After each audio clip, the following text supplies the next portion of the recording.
தொண்டு செய்வதால் நமக்கென்ன பயன் என்று எண்ணுகிறார்கள். ராமாயண அணில் நமக்கெல்லாம் உதாரணம்.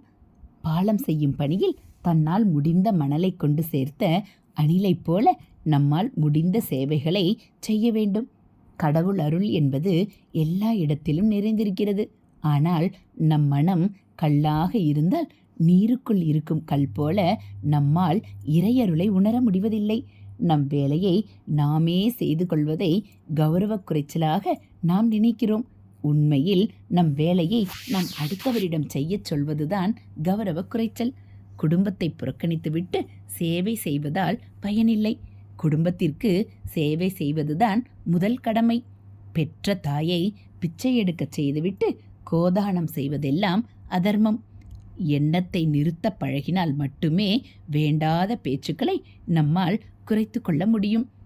எண்ணமும் பேச்சும் கட்டுக்குள் வந்தால்தான் பயனுள்ள செயல்களில் நம் கவனம் செல்ல துவங்கும்.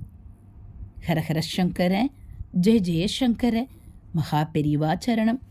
இது மகா பெரியவா அருள்வாக்கு.